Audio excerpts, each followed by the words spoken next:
Bonsoir chers téléspectateurs et bienvenue à votre émission Le Monde Inconnu sur votre chaîne Canal 2. Alors depuis depuis un certain temps, nous travaillons sur la méditation comme étant la solution à nos problèmes.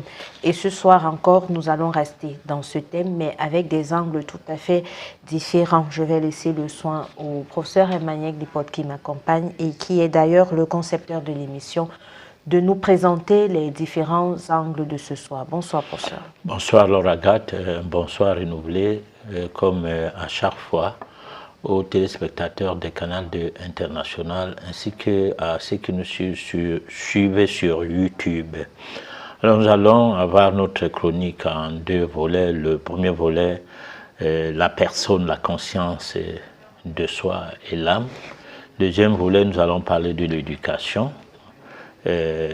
initiatique, parce que en fait nous ne pouvons pas dire qu'on va faire de la méditation un outil de travail pour notre spiritualisation sans toutefois avoir une idée sur ce que c'est que l'éducation initiatique en fait. Voilà sur quoi nous allons nous pencher ce soir. Alors, pardon, professeur, que devons-nous retenir au terme de cette émission? Alors, nous devons retenir, comme nous le disons d'habitude, que la méditation, ça se base sur une formation. C'est ça qui fait dire qu'elle est différente de la prière. Donc, on ne peut pas parler de la méditation comme quelque chose de vague. Et pour que la méditation puisse donner sens à notre vie jusqu'à avoir une solution ou des solutions à nos problèmes, il faut que nous sachions que nous avons un travail à faire. Alors, rien ne se fait, ne s'acquiert dans la facilité. Voilà. Vous l'avez compris, chers téléspectateurs, nous allons passer 90 minutes ensemble avec la chronique qui va se dérouler en deux parties, comme l'a présenté le professeur. Vous aurez la réflexion de ce soir et la possibilité de participer à votre émission en nous envoyant les messages via le numéro qui va s'afficher sur le bas de votre petit écran. Alors, si vous êtes déjà bien installé, le train va quitter la gare et le premier arrêt de ce soir, c'est personne, conscience de soi et l'âme, la première partie de la chronique.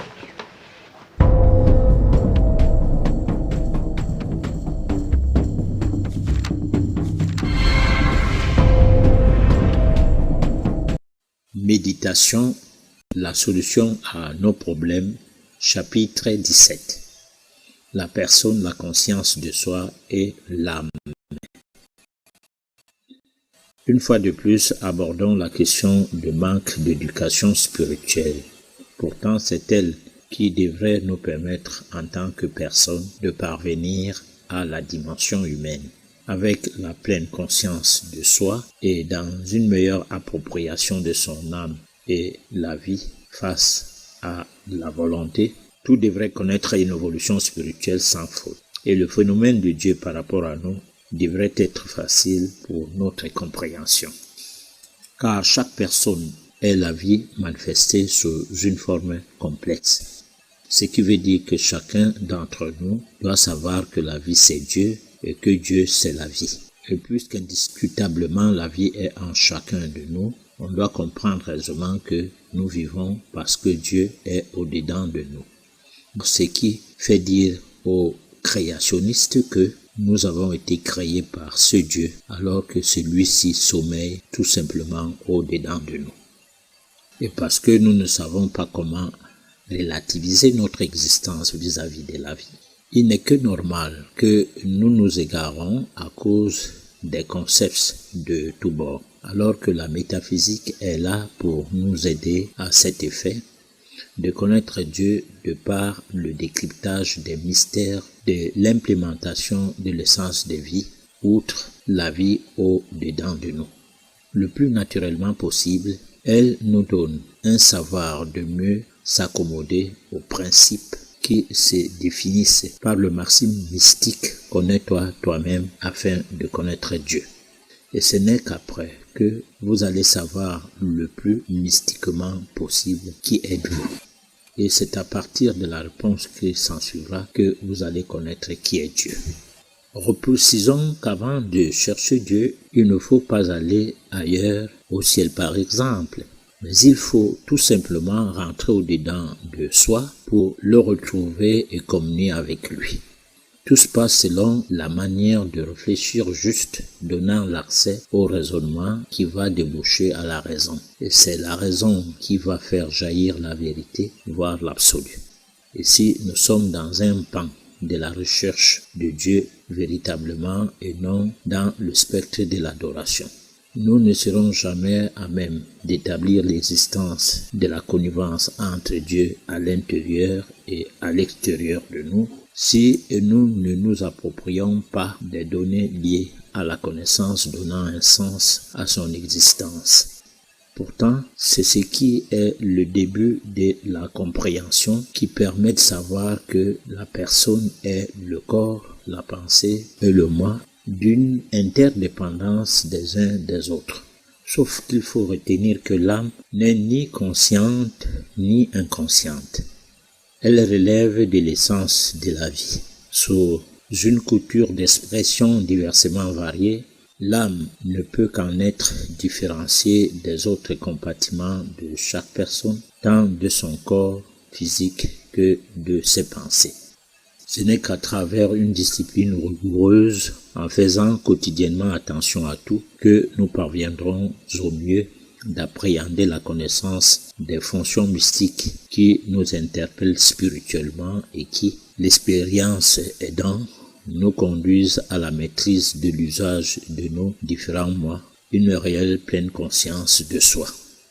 Il est à noter que le corps et le cerveau, y compris, s'accommodent l'un l'autre pour se développer sous forme de réactions qui s'enchaînent, des pensées et sentiments qui s'agitent. Cependant, d'ordinaire, tout se met en mouvement comme un véhicule qui roule sans contrôle du mécanicien, exposé à tout risque.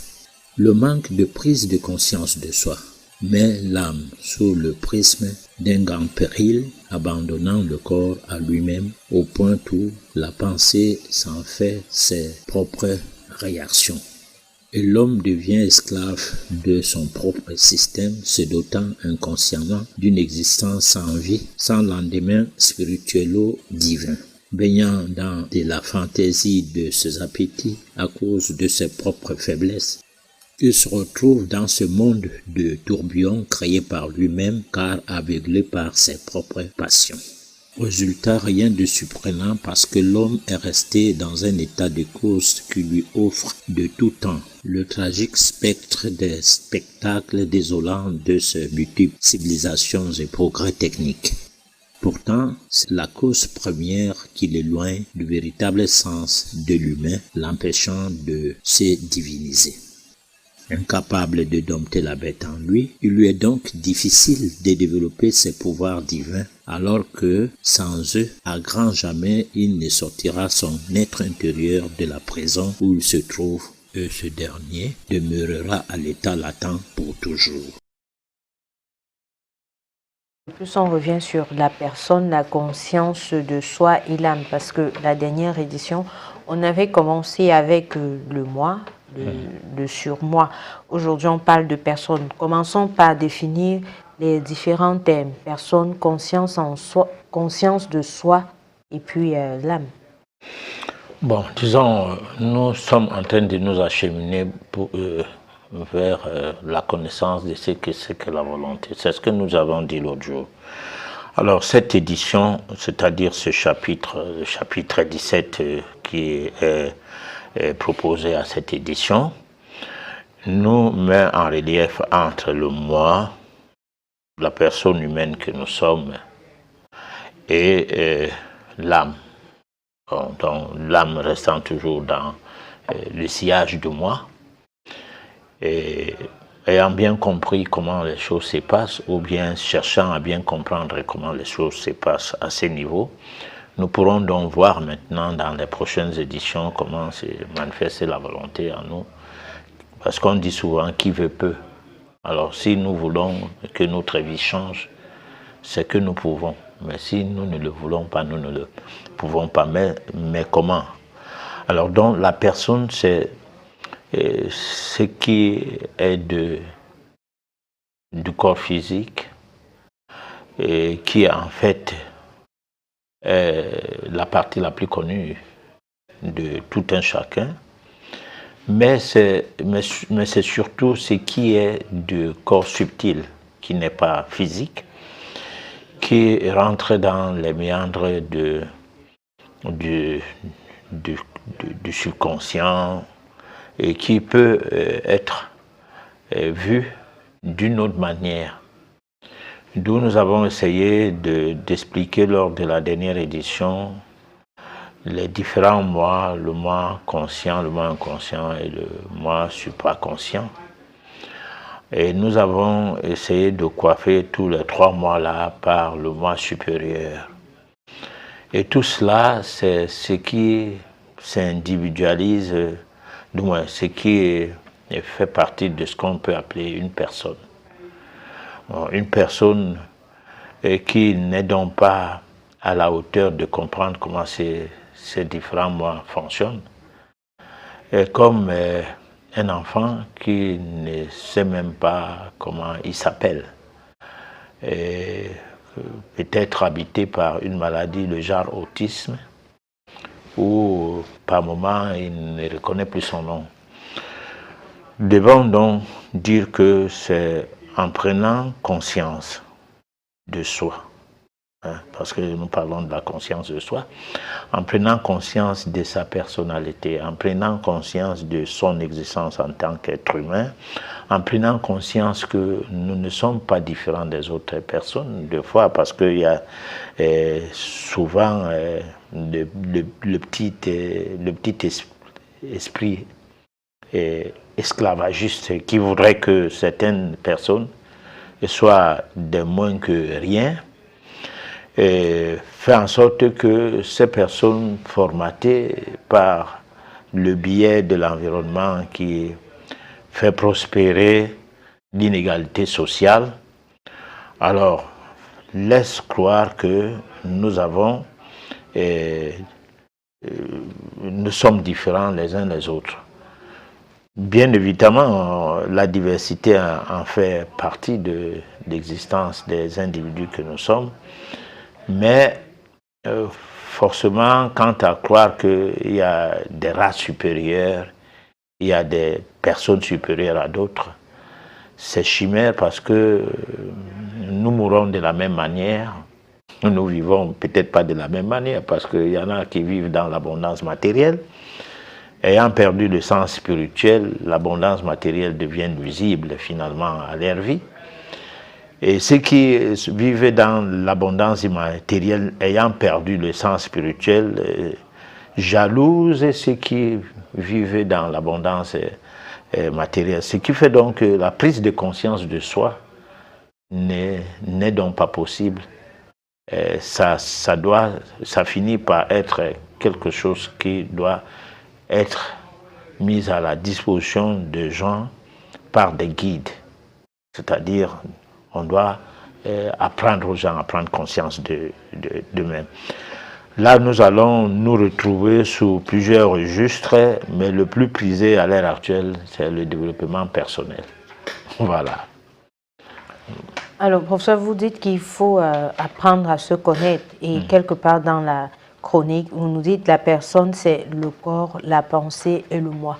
Alors, apprendre à se connaître vient à faire quoi? À connaître son corps, sa pensée, son moi, ou alors il y a autre chose? Bon, disons, on peut dire que l'homme a plusieurs dimensions. Et si nous sommes dans la dimension purement la maîtrise de soi. Bon, dans cette dimension, nous ne parlons pas de l'esprit, l'âme et le corps. Ou alors le corps mental, le corps causal, les autres formes de corps qui existent. Nous parlons essentiellement de ce qui nous retient en l'homme animal. Parce que nous devons aller en évoluant spirituellement, nous devons aller vers l'homme humain. Parce que nous restons des hommes sur le plan du monde animal. Nous ne sommes pas très loin des bêtes.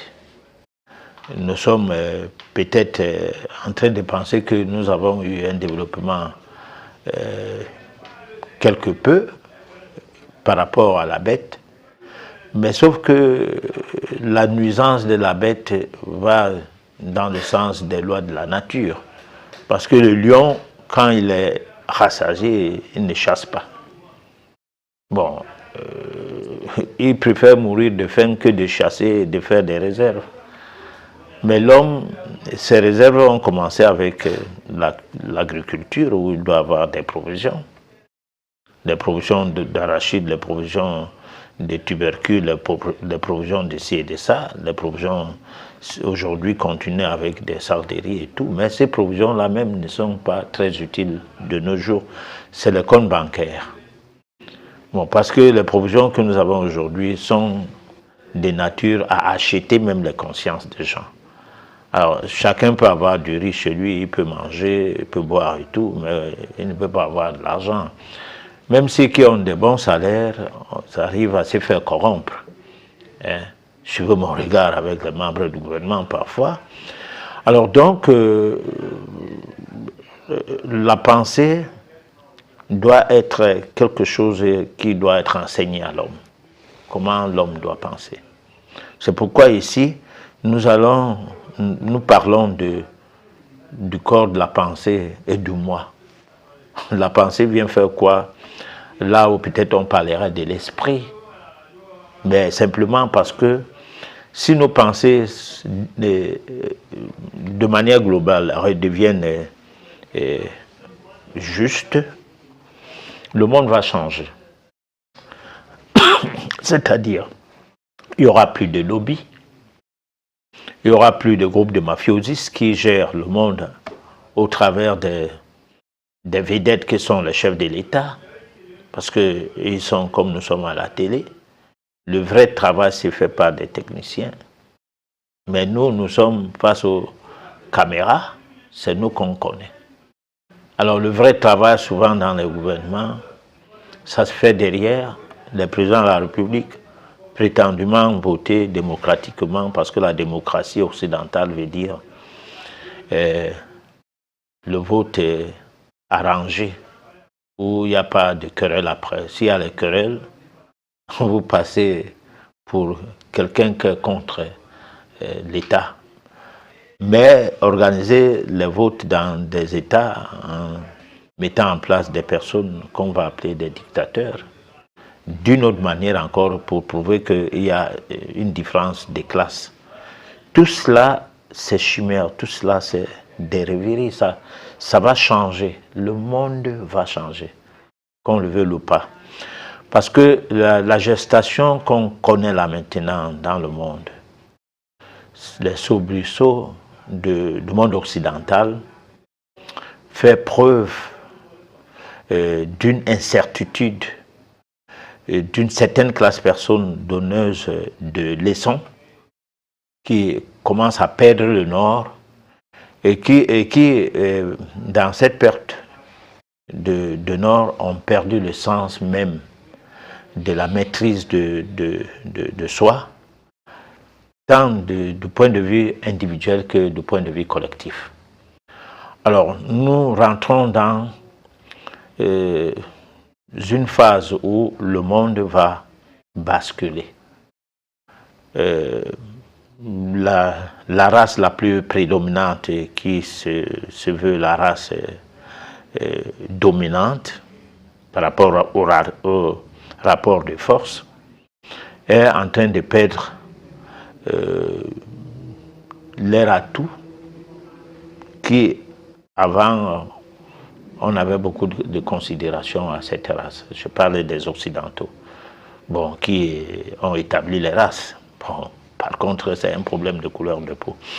Alors donc, pourquoi dire? Pour dire que nos pensées, si elles étaient restées à l'état initial, si elles avaient toujours gardé ses élans intuitifs, l'homme ne serait pas en train de vouloir voir la vie au travers des loupes qui n'aboutissent à rien de bon qu'à des misères. Parce que les hommes voyageaient avant sans avion. Les hommes connaissaient lire l'air sans montre. Les hommes avaient les possibilités de tout avoir sans grand effort, rien que par la force de la pensée. Alors aujourd'hui, tout nous a foutu le camp, simplement parce que l'homme a commencé à un moment donné de la vie à combattre la mystique même de son être, à travers la chasse aux sorciers qui a eu dans le monde occidental et qui est arrivée en Afrique par le biais des églises, où il fallait plutôt avoir dans son camp les mauvais sorciers que les bons sorciers. Voilà. Alors, pour ça, vous dites qu'il faut se connaître soi-même afin de connaître Dieu.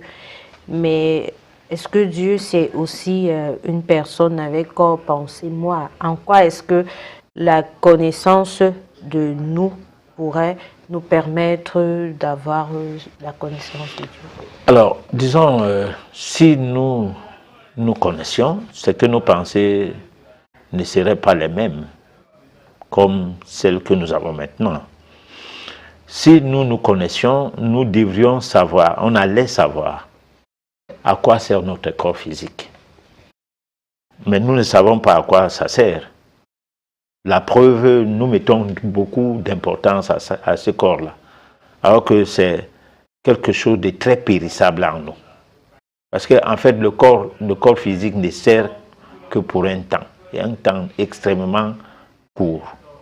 Hein?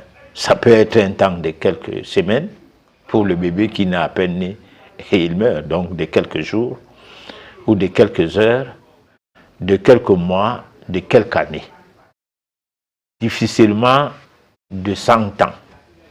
C'est-à-dire, dans un pays, on compte très peu de gens qui ont atteint un siècle ou plus d'un siècle d'existence, ou dans des familles, on n'en compte personne.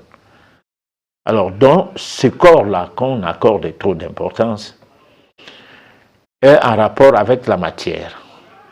Comme on dit, nous venons de la poussière, nous retournons à la poussière. Et donc, tout ce que nous utilisons, tout ce que nous faisons dans la vie, c'est pour amadouer ce corps. Les maisons viennent de la matière, donc viennent de la poussière, donc c'est le prolongement du corps. Les habits viennent de la poussière, c'est le prolongement du corps. En fait, tous les médicaments viennent de la poussière, c'est le prolongement du corps. Les aliments, ce que nous mangeons, viennent de la poussière, même quand bien même c'est usiné. Tout cela part de la poussière. Alors maintenant, il y a à l'intérieur de notre corps un autre corps, qui est le véritable nous, c'est-à-dire ce qu'on peut appeler l'être intérieur, ou bien alors le moi. Alors ces corps-là, c'est le corps de Dieu. C'est ça qui est le corps de la vie. Lorsqu'on dit Dieu égale la vie égale Dieu, et que nous vivons, puisque nous vivons, Dieu est en nous. Ce qui veut dire quoi? Ce qui veut dire que nous sommes des dieux, en quelque sorte. Mais quel est ce Dieu que nous sommes, avec tous les problèmes que nous avons? C'est quel genre de Dieu nous sommes? Si nous considérons Dieu comme omniscient, omnipotent, éternel, et comme quelqu'un qui est à l'abri de tout besoin, alors nous pouvons imaginer que nous pouvons déjà conclure que nous ne sommes pas des dieux, parce que nous ne revêtissons pas, du moins notre existence ne revêt pas les mêmes attributs. C'est-à-dire que l'éternité n'existe pas en nous, puisque après on meurt, mais est-ce que c'est nous qui mourrons? Demandez ça à l'homme lambda, au commun des mortels, mais ils savent que c'est nous qui mourrons. Bon, nous n'avons pas l'omniscience, nous n'avons pas, c'est-à-dire nous n'avons pas la possibilité de connaître des choses des années avant. quand bien même quelque peu de personnes clairvoyantes peuvent prévoir des choses bien avant, ça relève de la mystique qui est diabolisant ou qui est diabolisée. Si vous commencez à faire des prédictions du genre à prédire la mort des personnalités de la société qui gère le monde, hein, et de manière à rendre ça comme une histoire connue de tous, vous courez des risques. C'est-à-dire, il ne faut pas avoir des pouvoirs suprasensoriels qui pourraient être de nature à faire peur au roi. Ça a été toujours comme ça depuis la nuit des temps. Parce qu'il y a eu une époque en Europe où les rois utilisaient des mages, donc des astrologues. Mais d'autres, ayant constaté que ces astrologues avaient une influence de manière à dépendre d'eux, hein, se sont vus à les éliminer physiquement. Alors, on a eu aussi le temps où l'Église avait utilisé pendant des années les Templiers.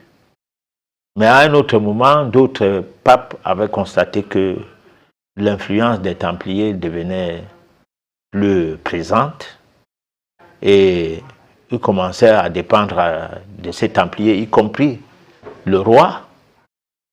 On s'est mis à les pourchasser.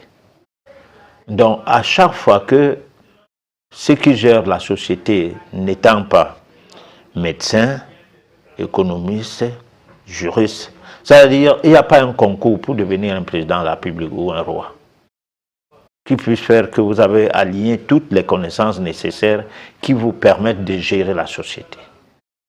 Alors là, on va se retrouver où la personne qui vous gère en tant que président de la République, lui-même n'ayant pas la maîtrise de soi, lui-même ne sachant pas exactement qu'est-ce qu'il vaut, ayant pris pour cible afin d'atteindre un objectif par des lobbyistes.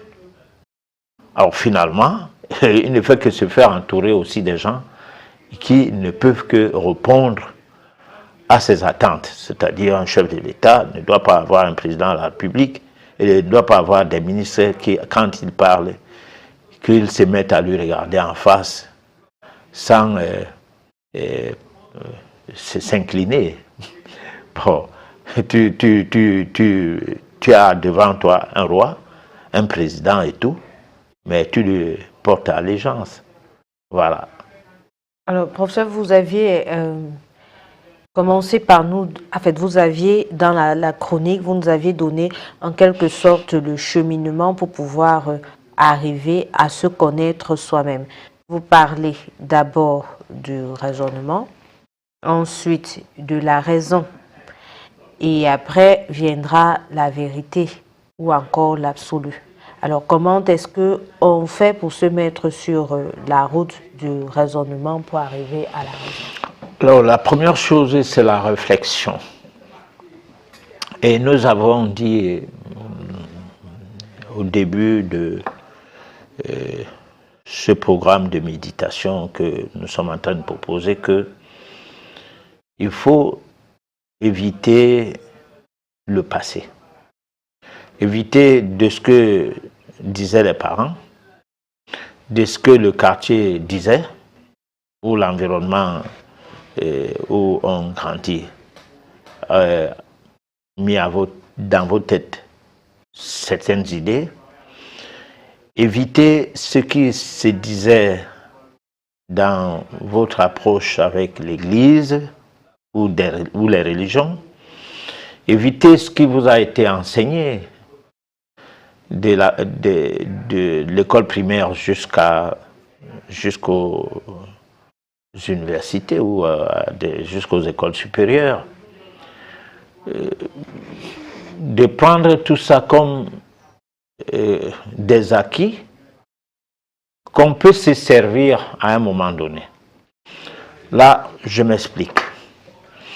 Vous ne pouvez pas dire que toute la journée, vous êtes seulement en train de...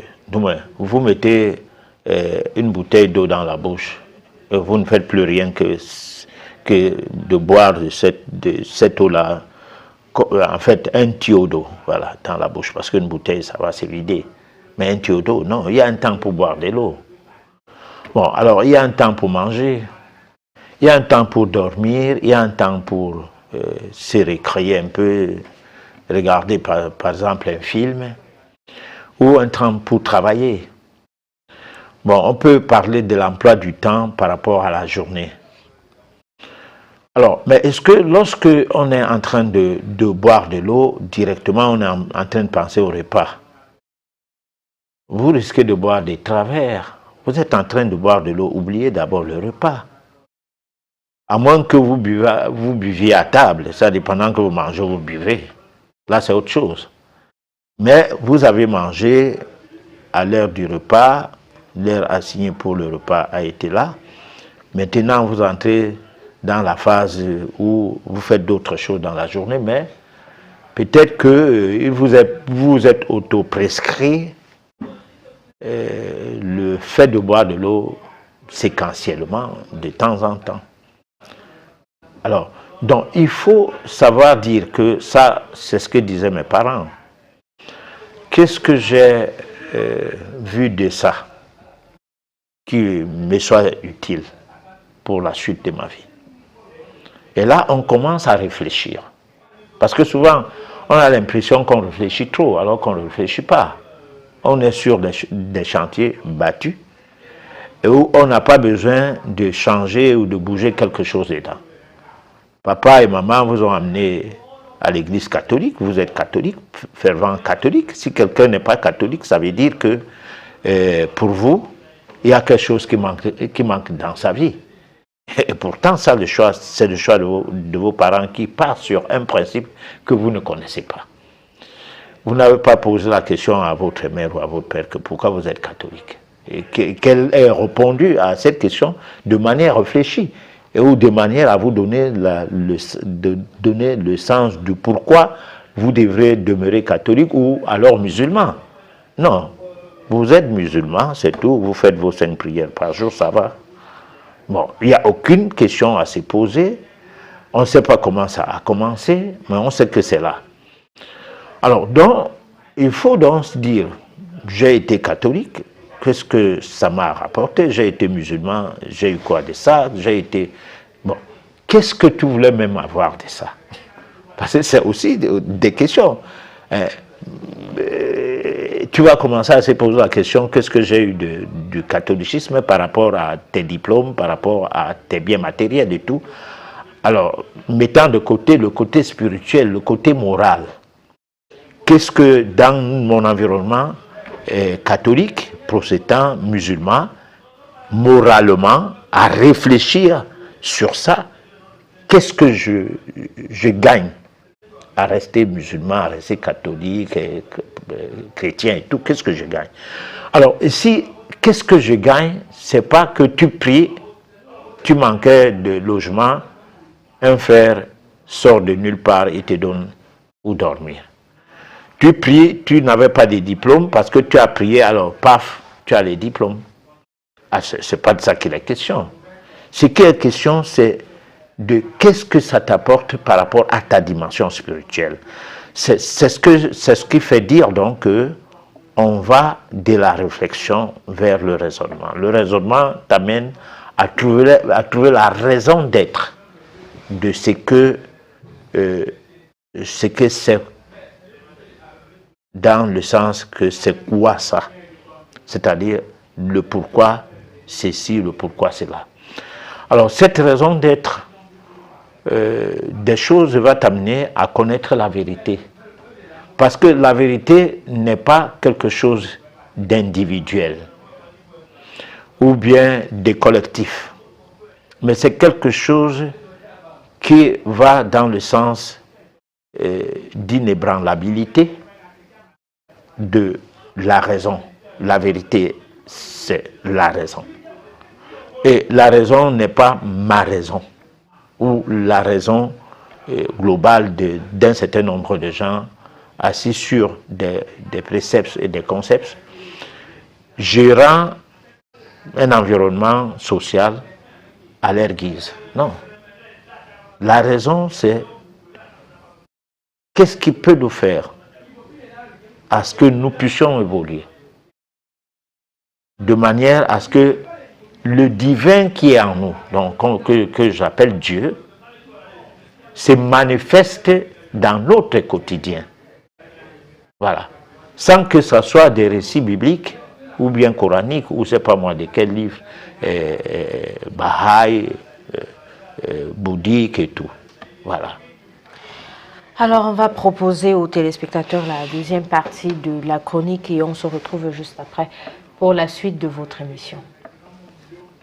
De l'éducation à l'enseignement de la spiritualité. Qui dit éducation?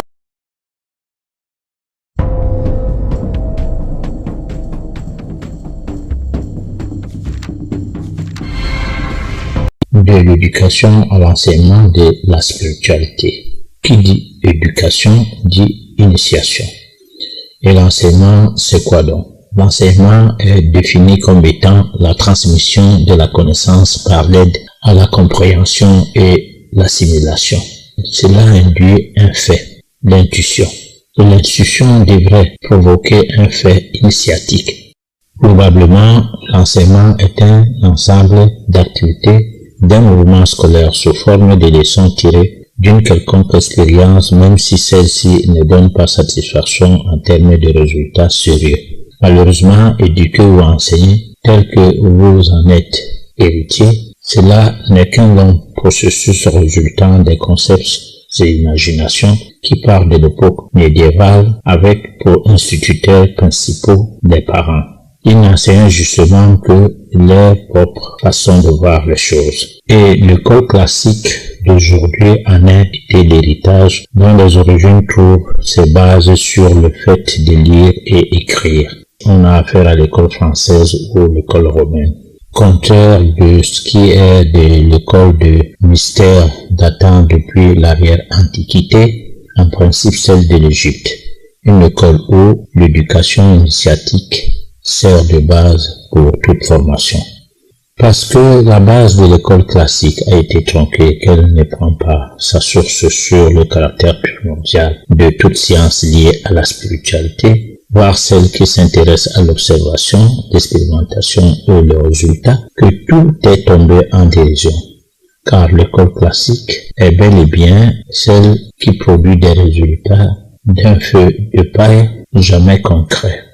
Cela est dû à une influence matérialiste dont la malice, venant de l'avidité des malins, prend le dessus. Au résultat, le côté initiatique au mystère n'a donc pas pu intégrer cette forme d'enseignement, s'attaquant plutôt au cerveau qu'il formate et fait de tous des simples apprenants et non de comprenants.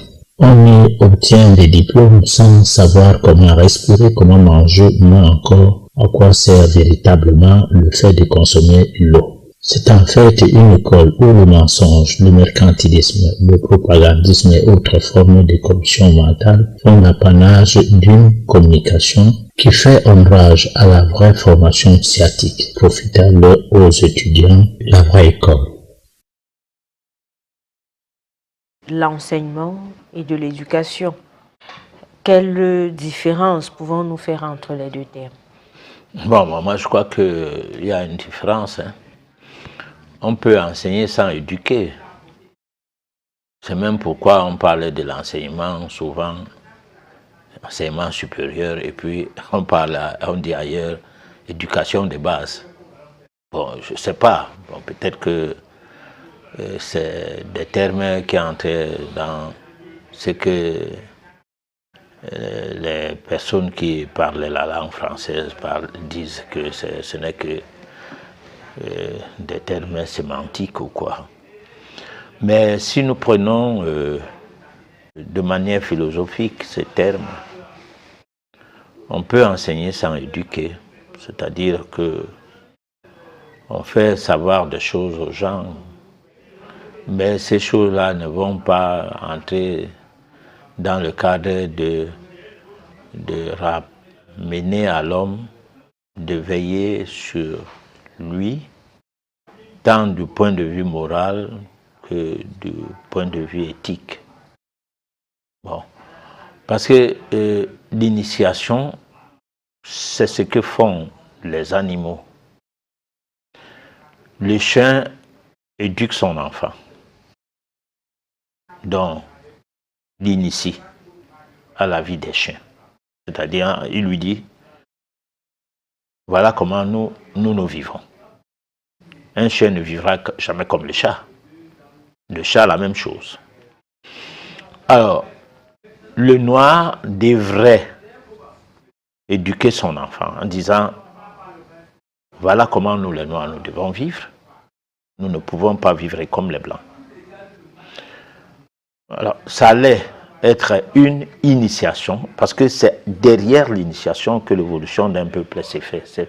C'est donc l'initiation qui est éducationnelle, c'est-à-dire qui conduit la personne à établir les liens entre le côté spirituel de la vie et le côté matériel de celle-ci.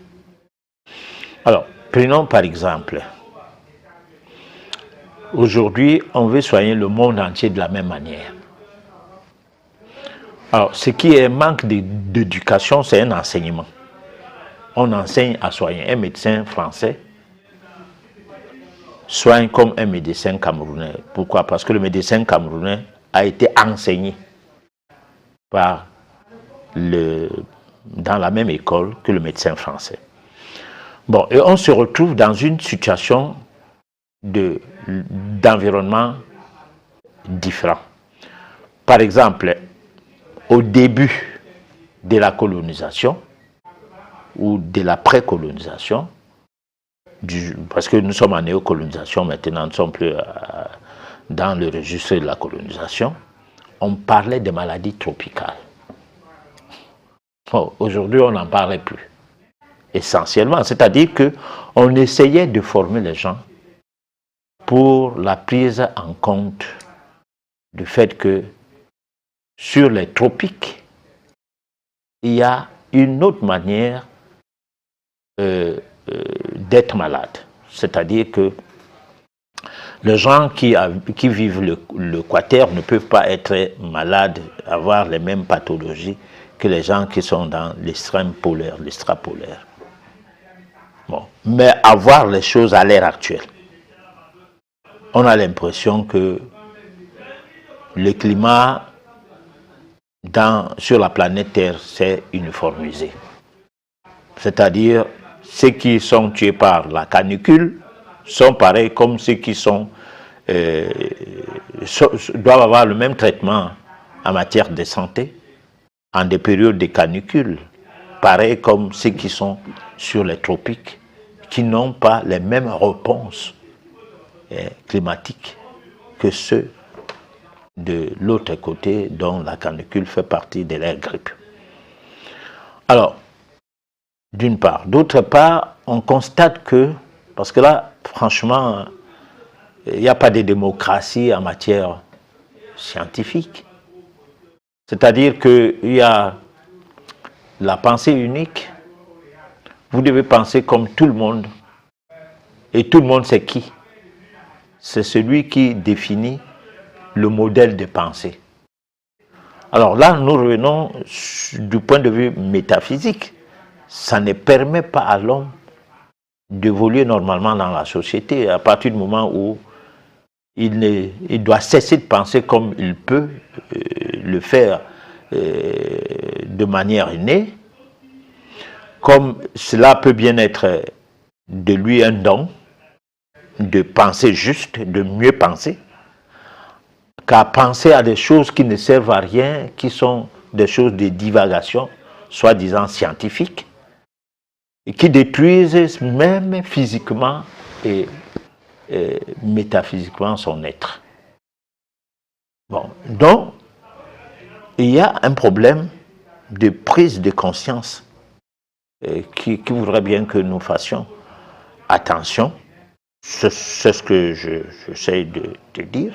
Nous fassions attention en disant, bon, mais écoutez, nous voulons bien être dominés par les forces dominantes. Nous voulons bien être à la merci de la pensée unique qui se veut universelle, qui est la pensée occidentale, les meilleures pensées du monde ou la meilleure pensée du monde. Mais le modèle de cette pensée-là met-il l'homme à l'abri d'abord des besoins, des maladies? Alors, à ce que je sache, non. Voilà. On a l'habitude de dire que l'éducation d'un enfant commence au sein de la famille. Alors, dans ce cas-là, est-ce qu'on peut parler d'éducation ou d'enseignement? Dans la famille d'aujourd'hui, c'est l'enseignement. On enseigne ses enfants, on ne les éduque pas. La famille d'avant, le Wondo avait sa manière de manger par rapport à son environnement. Le Bassa avait sa manière de manger, le Bamdeke, la Oussa et tout. Alors c'était... Parce que l'éducation, c'est les choses essentielles, des choses qui t'initient aux réponses par rapport aux réponses de votre corps par rapport à votre environnement. Alors, l'éducation, c'est donc l'initiation.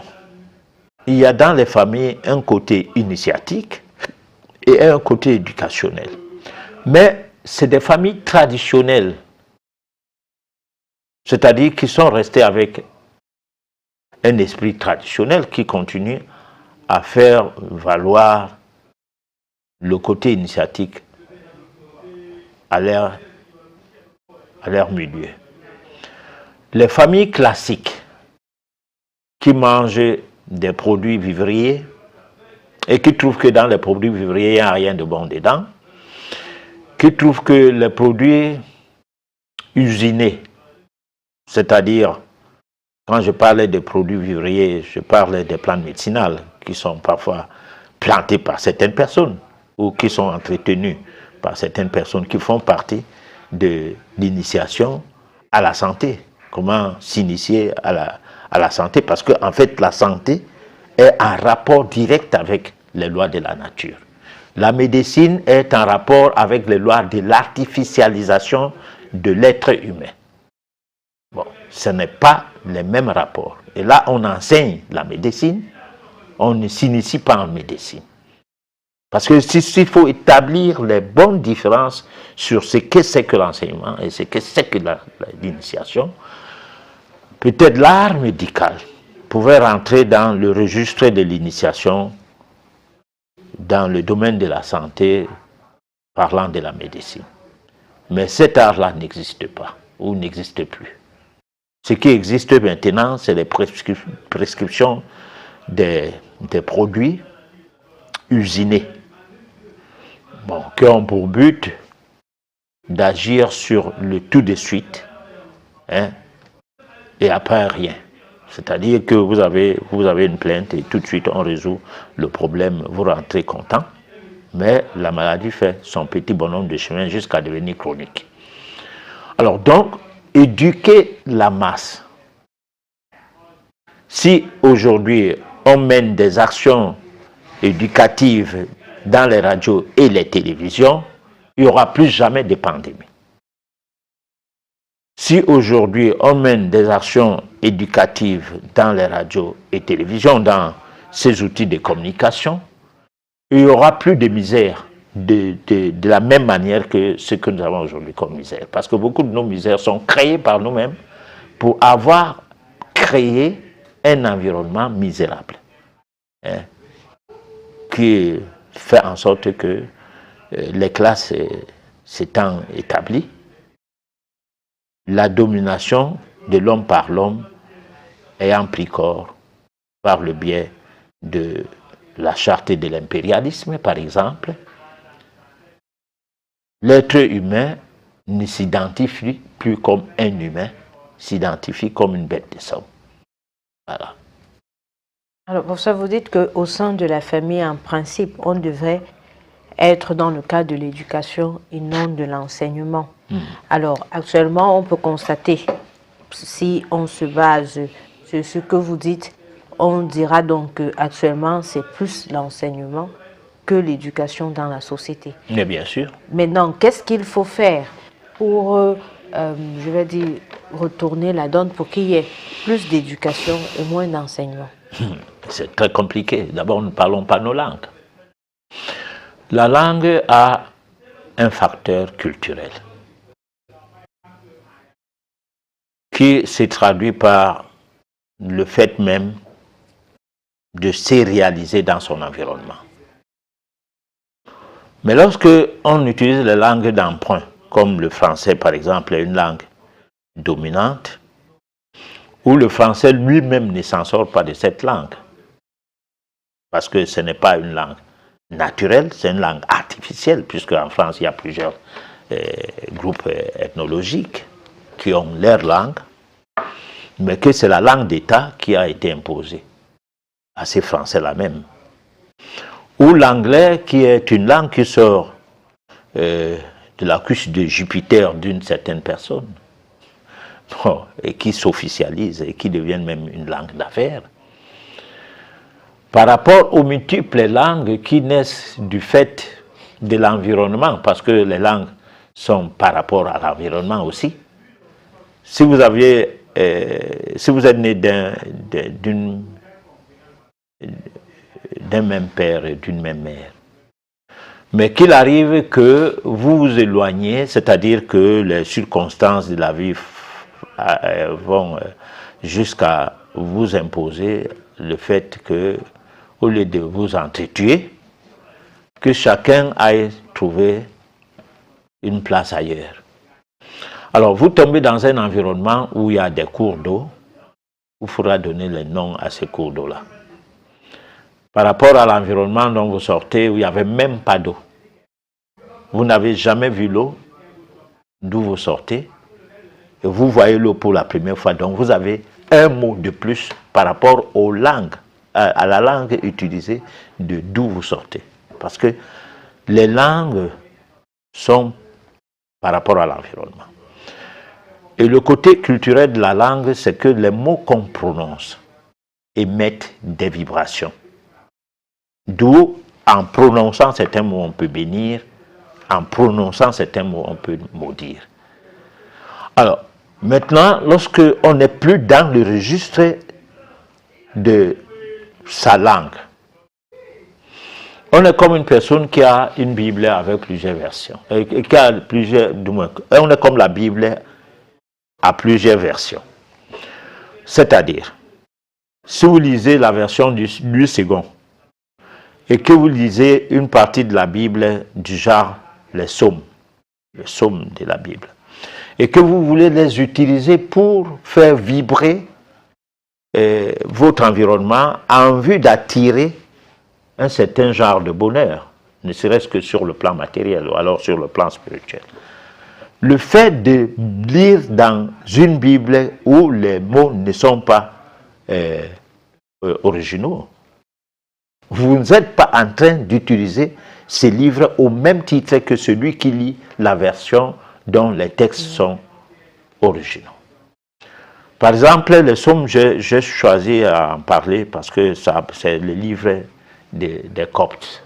Les Coptes, c'est une religion qui se situe au niveau de l'Égypte, si j'ai bonne mémoire. Et là, on a des psaumes, tout un livre de 151 psaumes, contrairement à ce qui est porté sur la Bible 150, avec un petit document de décryptage des psaumes. Alors, vous aviez des mots totalement différents de ces psaumes, et même les numéros. C'est-à-dire, lorsque tu es sur psaume 1, peut-être dans 8 secondes, ça sera psaume 2 ou psaume 3. Vous n'êtes donc pas en train de travailler sur la base des mêmes mots. Alors ça, je prends cet exemple pour besoin d'extrapoler un peu, de parler un peu de nos langues traditionnelles.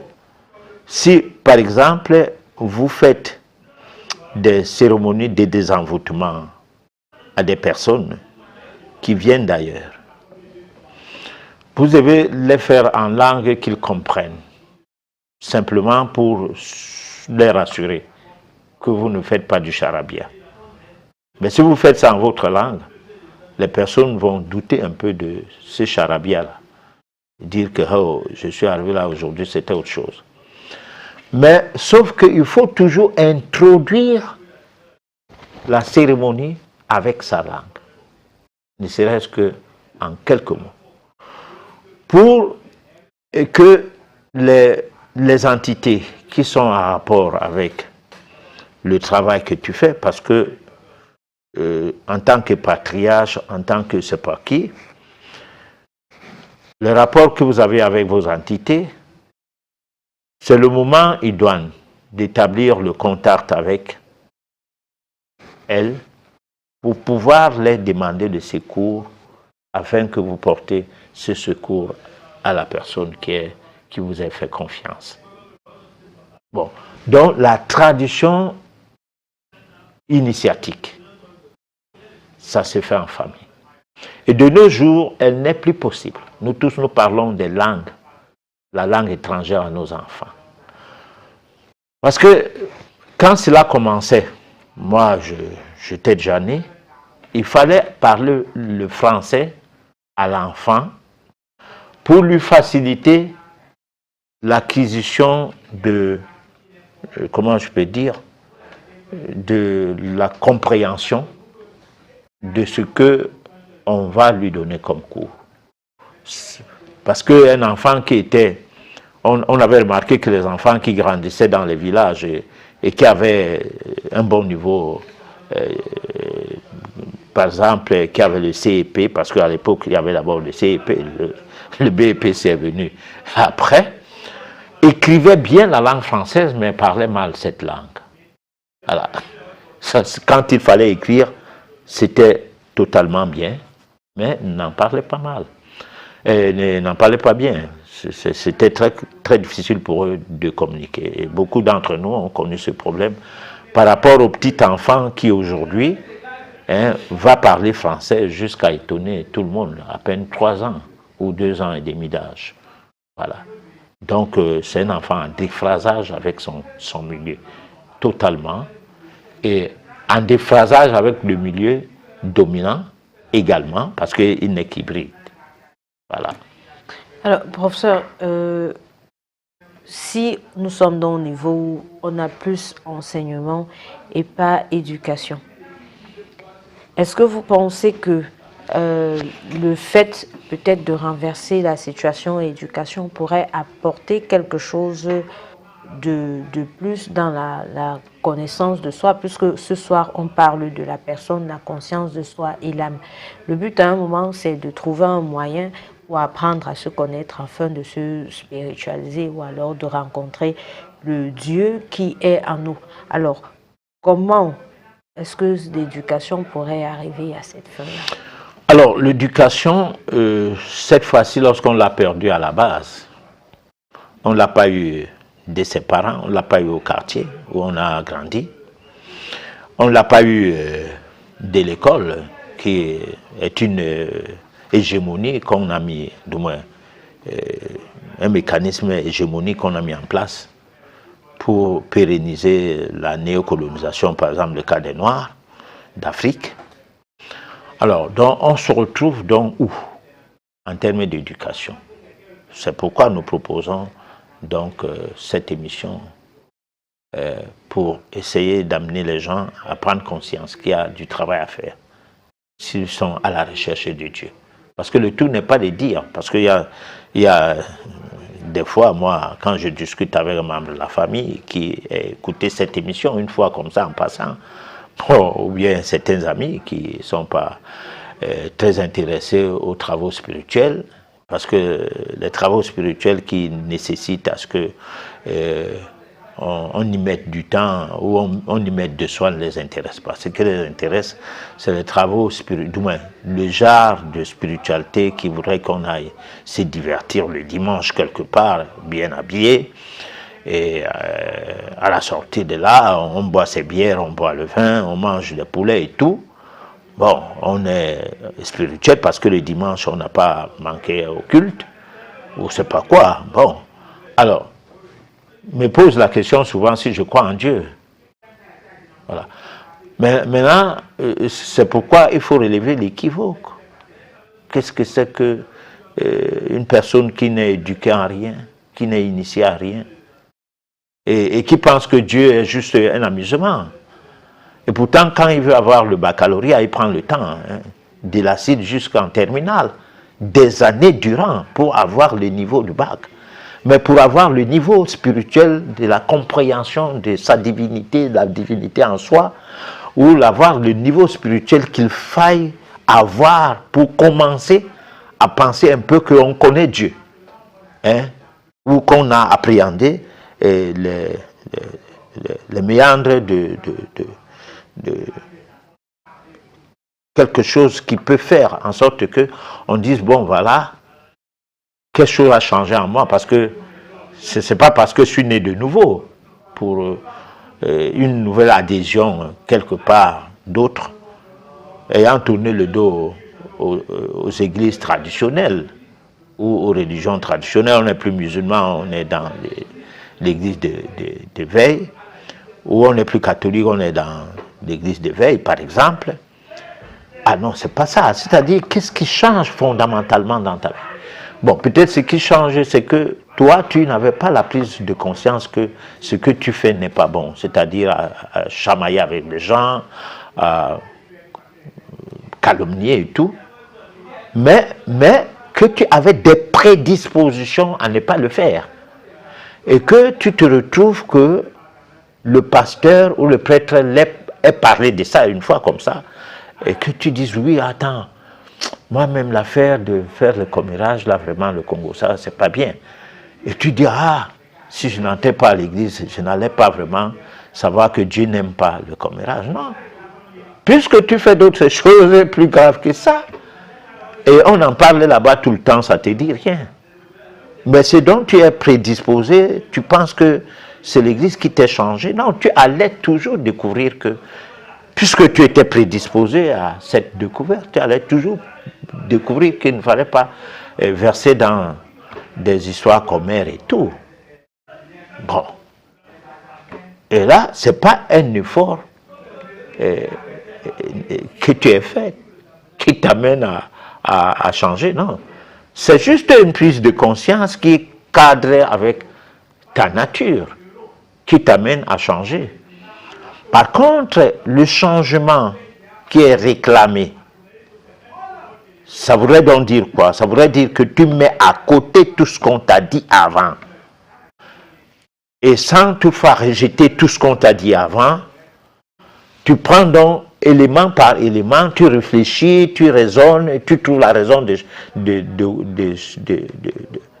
quoi adopter ou rejeter chacun de ces éléments. C'est de ça qu'il est question. Et ce n'est pas une question où tu te découvres que, mais attends, toi, le Congo, ça n'est pas bien, parce que toi, en fait, tu n'aimes même pas ça. Mais tu ne savais pas qu'en plus de ça, la Bible n'aime pas ça.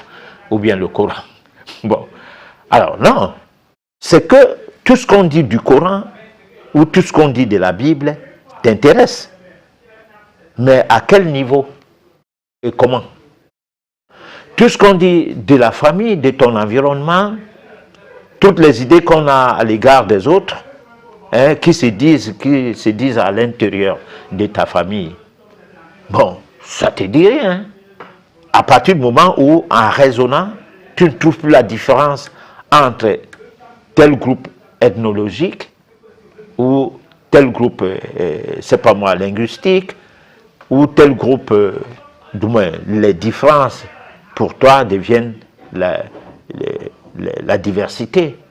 Et la diversité étant quelque chose de bien pour le monde, Alors, tu essaies de voir maintenant comment canaliser ton raisonnement. Voilà. Alors, professeur, vous avez dit tout à l'heure, initiation égale à éducation. On se souvient aussi que vous nous dites de temps en temps que à un moment dans l'initiation, il faut se faire guider par quelqu'un de plus avéré, de plus éclairé que soi. Alors, actuellement, on a de plus en plus d'enseignements.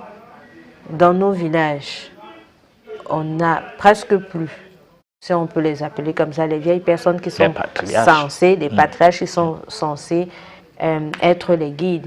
Et que même quand on les retrouve encore dans les villages, ils sont parfois plus, je vais dire, francisés ou bien alors plus modernes que le jeune qui se retrouve en ville. Alors, vers qui devons-nous donc nous tourner pour arriver à avoir cette éducation, cette initiation qui pourra nous permettre de nous élever un jour? Alors, question très complexe. Hein? Alors, qu'est-ce que je peux dire? Vous savez, ceux qui font dans la mode constatent une chose. Dans la mode, il y a les anciens vêtements qui reviennent, c'est-à-dire l'ancien style. Bon. Tantôt, les pantalons ont de gros pieds, tantôt des petits pieds. Donc, on peut appeler pattes d'éléphant, pattes mouche. Quand c'est petits pieds, pattes d'éléphant. Après, on n'est même plus sur ça. On coule les pantalons pour que quelqu'un porte. Alors, comme pour dire que l'idée de créer la mode perd le nord et les stylistes comme s'il n'existait plus de stylistes, par exemple. Mais toujours est-il dit qu'à un moment donné, ça rebondit. On a l'impression qu'on est devant une nouvelle mode. Pour des gens qui viennent de naître, et ils trouvent que c'est la mode comme ça.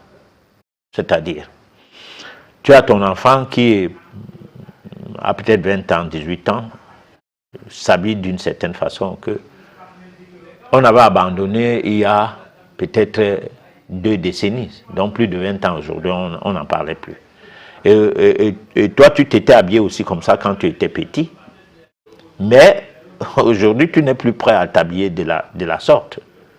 Simplement parce que tu penses que c'est pour les enfants, ils n'ont rien compris ou ne comprennent rien, ça dépend. Bon, on peut parler de mode sexy, donc tout le corps est dehors, tant chez les garçons que chez les filles, et puis encore les filles. Bon, et tout ça, on dit que la tradition s'en va, la tradition revient. Voilà, c'est comme pour dire que à un moment donné, l'homme retourne aux sources. C'est le retour aux sources qui a créé les gélules, l'utilisation des plantes médicinales à travers les gélules. Parce qu'à un moment donné, les écologistes ont relevé l'équivoque et plus les mouvements nudistes des États-Unis, de l'Allemagne, donc de l'Europe, où les gens ont dit il ne sert à rien de porter des habits. À rien du tout. Nous, on se met nus. Ces mouvements existent encore. Je crois que la période de Covid les concerne le plus encore, parce qu'ils sont en confinement tout le temps, donc ils s'en foutent. Si vous faites vos confinements, vous êtes nouveau dans ça, et ils ne sont pas nouveaux dans ça, parce que ils ont un cadre dans lequel ils évoluent. Moi, je fais partie de ce mouvement lorsque j'étais petit, et je n'ai pas vu ce qui était de mauvais dans ça, par rapport à la pudicité, ou par rapport à quoi. Mais vous allez vous retrouver dans un autre environnement où il faut être pudique. Hein? Bon.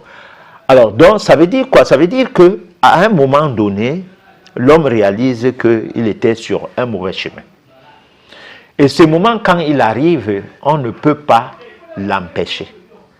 L'initiation la formation initiatique est en train de se préparer avec le 3e millénaire, avec le chèque de la science, parce que tout ce que vous voyez dehors, la Covid et tout, c'est le chèque de la science. Et le chèque de la science entraîne un nouveau mode de pensée, donc de raisonnement. Parce que là, on ne s'arrête pas seulement à la réflexion, tout le monde peut réfléchir, chacun à sa manière. Mais à partir du moment où la réflexion entre dans le laboratoire de la raison, on se met donc à raisonner. Et quand on se met à raisonner, c'est que quelque chose va changer. Parce que le système scolaire de l'Asie est plus initiatique que de simples enseignements. Donc on laisse les gens émerger dans la dimension innée de leur tempérament et on les accompagne. Alors, on va donc arriver à un niveau où les gens vont se rebeller. Comme ça n'est le cas de fois dans certaines familles en France, les gens n'envoient pas les enfants à l'école. C'est pourquoi il y a une loi obligeant les gens à aller à l'école. Quand vous allez dans un pays, vous trouvez une loi qui oblige les gens à faire quelque chose, c'est que cette chose-là a été rejetée. Bon, par exemple, là, comme là maintenant, on est en train de dire la vaccination sera bientôt obligatoire. Ça veut dire quoi? Si quelque chose est accepté, mais pourquoi une loi d'obligation par rapport à la chose? Non. Voilà. Alors on va proposer aux téléspectateurs la réflexion et puis on va revenir pour apporter des réponses aux différents messages que nous continuons de recevoir de nos téléspectateurs.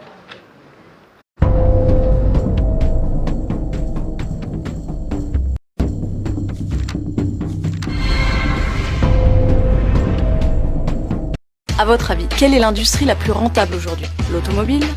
Le luxe? L'armement? Eh bien non, c'est l'industrie du médicament. 950 milliards d'euros de chiffre d'affaires l'année dernière. Et devinez quel pays en est l'un de ses plus gros clients? Eh bien oui, c'est la France. Championne du monde de la consommation d'anxiolytiques et suffisamment haute sur le podium dans la consommation d'antibiotiques pour qu'on en vienne à se poser cette question. Mais qu'est-ce qui nous a rendus aussi malades? Alors, face à la malhonnêteté de certains laboratoires qui font du profit sur notre santé, on a décidé de vous donner 5 raisons pour lesquelles il faut absolument arrêter d'enrichir l'industrie du médicament. Alors premièrement, une grande partie des médicaments aujourd'hui sur le marché est complètement inutile. Ça c'est pas moi qui le dis, ça a été démontré par de nombreuses études et par de nombreux médecins comme le Dr Evan dans son livre qui estime lui que 80% des médicaments est complètement inutile. Dans les médicaments inutiles, il y a deux choses. Il y a d'abord des médicaments tout à fait inefficaces et qui n'ont donc aucune raison d'être sur le marché, surtout à des prix élevés.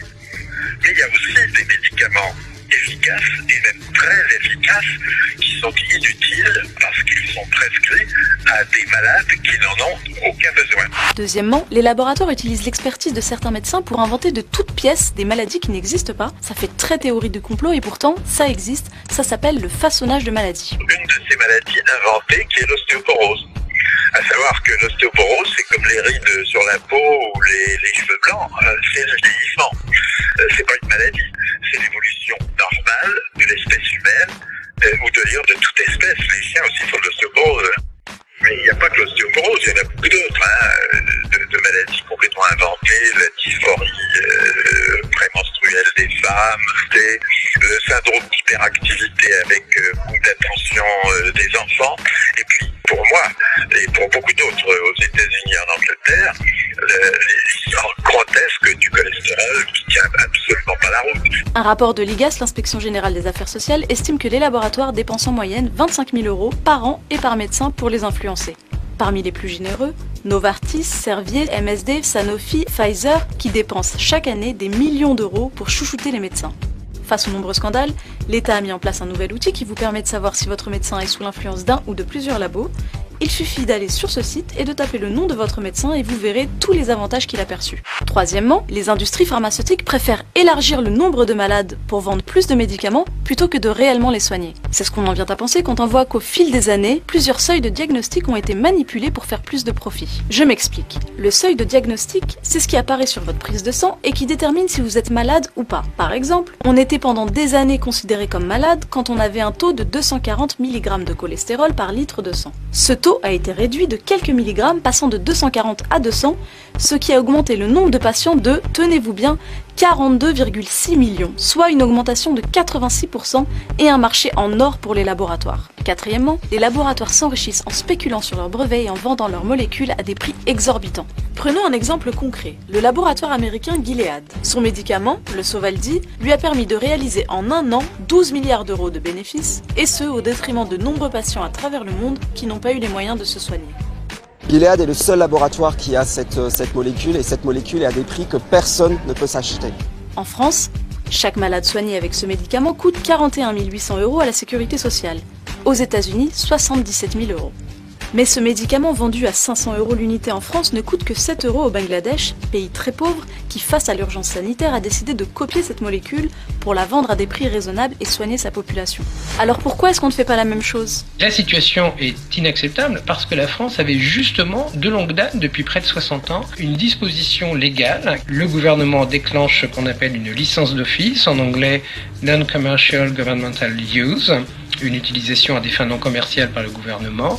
Eh bien, ces dispositions, d'autres gouvernements, et je pense à celui de la Malaisie, très récemment, en septembre dernier, 2017, n'ont pas hésité à l'utiliser. Elle payait 12 000 $ le même traitement dont nous parlons contre l'hépatite C au laboratoire Gilead, et elle ne pouvait pas soigner à ce prix-là les 500 000 personnes affectées par le virus de l'hépatite C en Malaisie.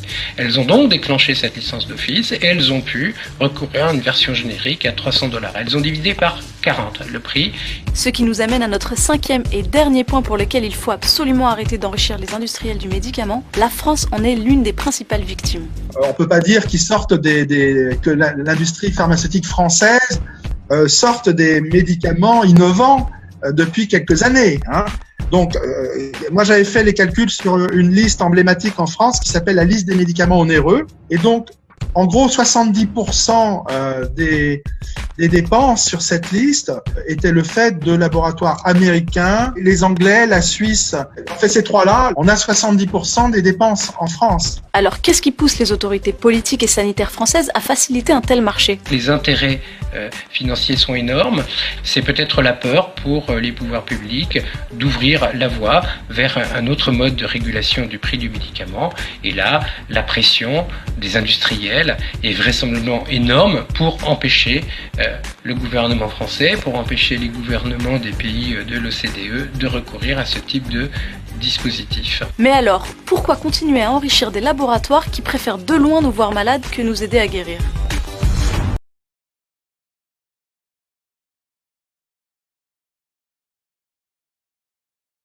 Téléspectateurs.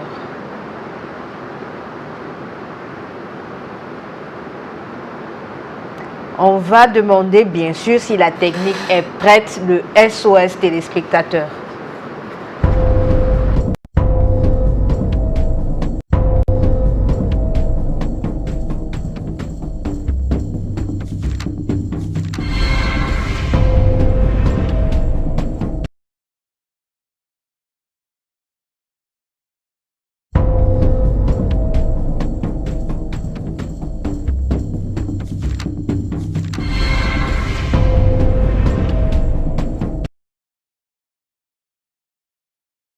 Comment vaincre l'ego et avoir une pensée intrinsèque? Alors, c'est difficile de vaincre l'ego lorsqu'on est dans le registre des personnes parvenues. Mais les gens qui sont habitués à vivre une vie normale et qui n'ont pas un tempérament nerveux, bilier ou quoi, c'est pas moi, un tempérament qui entraîne à ce que l'ego de ce gens-là puisse prendre le dessus sur les manières de vivre habituelles, n'ont pas besoin d'une éducation les amenant à vaincre l'ego. Ils n'ont pas l'ego du genre de tout le monde dans le monde des arrogants. Bon, maintenant, l'ego ne peut pas être vaincu complètement. Ce ne serait pas possible, c'est organiser une mort de soi. Parce que chaque personne doit avoir une petite dimension d'ego nécessaire pour pouvoir se reconnaître quelqu'un. Parce qu'il ne faut pas que, à un moment donné, on prend son ego, on piétine ça et les gens commencent à constater que tu es moins que toi-même. L'ego devient dangereux lorsque on passe tout son temps à frapper la main sur la poitrine en disant moi tel, moi ceci, moi cela. C'est-à-dire on se proclame, disons, quelqu'un de supérieur aux autres à chaque fois qu'on a l'occasion. Alors là, c'est là où l'ego prend la dimension. On s'autosclame. Bon, moi niek, moi tel. Hein. C'est-à-dire, on ne peut pas me faire ça et tout ça. Non, ce qu'on peut faire à d'autres, on peut aussi te faire ça. C'est normal. Maintenant, il faut se poser la question, pourquoi ce qu'on fait aux autres, on me fait ça? Pour savoir si tu as mérité cela ou pas. Et ça, non de dire que je ne mérite pas ça. Hein? Tout peut m'arriver, mais pas ça. Quand même pas moi. Non. Tu es comme les autres, ce qui arrive aux autres peut aussi t'arriver. Bon, maintenant, comment sortir de ça? Je dis bien, pour sortir de ça, de cette situation où ton ego prend trop de dimensions à toi, il faut étudier, à te connaître. Tu dois savoir tes qualités et tes défauts. Et voir qu'est-ce qui pèse dans ta vie. Est-ce que c'est tes qualités qui pèsent ou les défauts? Là, nous le faisons souvent dans le cadre de ce que nous appelons études métaphysiques, où avec la date de naissance de l'individu plus son nom complet, sa date exacte de naissance, nous pouvons étudier son tempérament. On peut l'amener à savoir qui il est, de par son tempérament, sa personnalité, des rubriques telles que sa vie sentimentale seront dégagées, ses problèmes financiers, son karma. Bon, et allant même jusqu'à pouvoir voir comment, de manière cyclique, étudier sa vie. Hein? Et enregistrer dans des schémas périodiques. C'est-à-dire de telle année à telle année, voilà ce qui peut arriver dans ta vie. Voilà. Alors, quelle est la différence entre le silence, rester calme, prendre du recul face aux situations? Bon, on dit le silence est d'or, le parler est d'argent. C'est le silence qui est bon, mais c'est une pratique qui est très compliquée. Parce que le silence parlait plus que le bavardage. Hein? Le silence parlait plus que rester calme. Parce que quand on restait calme, on finit par craquer. On ne peut pas rester calme infiniment. Mais rester calme, on finit par craquer. Pourquoi? Parce qu'on a refusé le dialogue, ou bien on est en face d'une personne qui ne dialogue pas. Bon, on trouve qu'il vaut mieux garder le calme. Par contre, le silence, c'est quelque chose qui apprend beaucoup de leçons à l'autre. Mais là, il faut aussi voir dans quel registre se trouve cette possibilité de donner une leçon à l'autre. Parce que toi qui pratiques le silence, tu n'es pas en train de donner la leçon à quelqu'un. Ce n'est pas dans ce but. Tu pratiques le silence parce que tu penses que la personne a raison de dire la chose qu'elle dit et que tu ne trouves rien à dire par rapport à ça. Là, tu n'es pas calme. Tu n'es pas calme, tu es silencieux. Bon, pourquoi tu trouves que quelqu'un dise des choses qui ne te plaisent pas à dire? Simplement parce que tu sais que son niveau d'évolution ne lui permet pas de voir la vie autrement. Bon, par exemple, et là, tu ne réclames pas le dialogue parce que celui qui reste calme va réclamer le dialogue le moment venu parce que c'est calme là va rester jusqu'à quand. Par contre, le silence, c'est que l'événement étant parti, les échanges continuent. C'est-à-dire, le silence ne veut pas dire ne plus parler avec l'autre. Non. Non. C'est qu'à chaque fois que le problème s'enclenche, tu restes silencieux. Bon, jusqu'au moment où la personne va se poser la question, est-ce que cette personne-ci ton vis-à-vis va se poser la question de savoir est-ce que cette personne-ci ne me prend pas pour un enfant, pourquoi je parle et ne répond pas. Va commencer à faire du bruit et tout et tout. Bon, tu lui dis non, ne fais pas de bruit. Je ne prends pas mal ce que tu dis. C'est pourquoi je ne réponds pas. Parce que tu as raison de dire ça. Et prendre du recul face aux situations? Ah bon, le recul face à une situation, c'est battre en brèche. C'est-à-dire, c'est comme un serpent qui pense que le bâton là, comme on commence à bouger le bâton comme ça devant lui, il faut que lui qui pensait être très agressif, il faut qu'il le recule parce que le bâton peut être dangereux pour sa vie. Bon, là, c'est prendre du recul. Prendre du recul aussi peut être dans la vie de couple, où si tu ne prends pas le recul, surtout pour celui qui aime plus que l'autre, tu es perdant. Donc, tu prends le recul. Ça peut être aussi dans les rapports de force entre employé et employeur. Bon, tu essaies d'expliquer une situation qui est nécessaire pour le travail, mais le propriétaire de cette affaire-là n'est pas d'accord que tu t'exprimes de cette manière, sachant bien que ce que tu dis apporte quelque chose à l'entreprise, mais sauf qu'il faut qu'il te montre que tu ne peux rien apporter à son entreprise comme idée à le dépasser lui-même. Cependant, il va adopter ton idée. Et toi, tu fais quoi? Tu prends le recul pour ne pas se faire licencier, ou bien pour que le pire n'arrive à ton travail. Voilà. Alors, quel est le rapport entre la pensée et le moi? Surtout qu'on dit, oui, qu'en philosophie, la pensée, c'est le subconscient et le moi, c'est la pensée critique. Je crois que c'est...